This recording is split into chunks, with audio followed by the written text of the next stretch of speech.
Hello and welcome to The Things That Bother Me. I am Rebecca, and today's video was born out of the disgust that I felt after the big brutal bill was passed in the beginning of July, and going to YouTube to find video after video of people just laughing and cheering on the whole fact of all the people going to lose food, going to lose, all the programs on the safety net pretty much. So, a civilization is measured not by its wealth, but by how it treats the ones with nothing. And yet, in today's America, we hear cheers, not for lifting people up, but for kicking them when they're down. Applause rises for cuts to SNAP. Laughter follows when Medicaid is gutted. Celebration echoes as housing assistance, SSI, and unemployment are slashed. This isn't just policy, it's a moral collapse. There is something deeply wrong, spiritually fractured, when a person finds joy in another person's pain. This isn't about budgets. This is about broken people who cheer for a broken system. The cruel mindset behind cheering safety net cuts. Number one, the safety net isn't a hammock, it's a lifeline. These programs weren't created for convenience, they were born from crisis. SNAP, food stamps, helps families eat. 2/3 of kids, elderly and or disabled. Medicaid, life-saving health care for low-income families, children, and disabled. SSI/SSDI, lifelines for those with physical or mental disabilities who cannot work. Unemployment insurance, a bridge between jobs in a volatile labor market.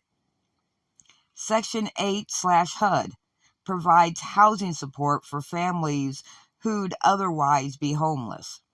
TAF, temporary assistance for needy families, the last resort when there's nothing else to turn to. To mock or support cutting any of these programs is to actively promote suffering. The psychological disconnect, why people cheer, dehumanization as justification is easier to cheer a cut when you see the recipients as other, lazy, undeserving, dangerous. These false labels are repeated so often that the public forgets that they're talking about their neighbors, seniors, and children. I did it, so they should too. Many who support cuts believe in bootstraps myths, but bootstraps don't work in places with no boots to begin with. They forget that luck, timing, and privilege often play a big role in that effort.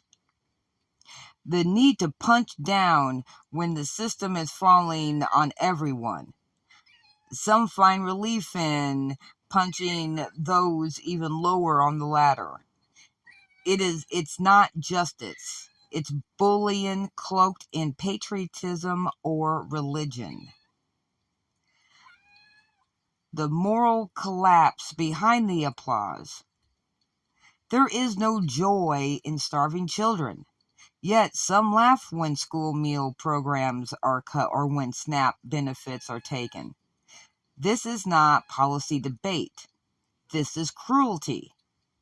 There is no virtue in denying health care. When people clap for Medicaid cuts, they're cheering for untreated cancers, unmanaged diabetes, and parents burying their children. It's barbarism, not budgeting. There is no strength in homelessness. Housing support isn't a luxury, it's a difference between shelter and a sidewalk. To laugh at families being evicted is to spit in the face of decency. The real life fallout: cuts don't make people work, they push them off the edge. Most recipients already work or is physically/mentally unable to, or they live in an area that do not have the jobs for all able-bodied people. Cutting benefits doesn't spark jobs. It sparks hunger, crime, and suicide. The poor suffer, but the working class bleeds too. Many cheering forget they're one illness, layoff, or crisis away from needing help themselves. When their time comes, the net they help burn will be gone. Generational poverty becomes permanent. When kids grow up malnourished, unstably housed, and sick, the cycle deepens. Safety nets were the only tool keeping that cycle from becoming destiny. What does it say about those who cheer? Cheering for pain is a sign of inner poverty. No one whole and healed delights in the suffering of others. Laughing at the disabled veteran losing housing is not political, it's pathological. They've been tricked into cruelty. Politicians and pundits have convinced people that the poor are the enemy, while billionaires steal the future. The cruelty becomes the point, and the poor becomes the scapegoat. Their humanity has been traded for ego. They mistake toughness for righteousness, but it takes far more courage to help the vulnerable than to condemn them. The conclusion: this isn't about red versus blue. It's about right versus wrong. A society that cheers for hunger, homelessness, and untreated illness is not free. It is sick.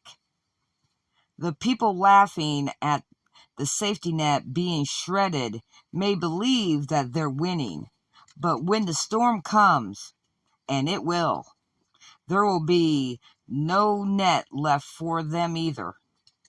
You don't have to need SNAP, Medicaid, or housing support to defend them. You just need a heart. And in this moment, America must choose: will we become a nation of cruelty or community?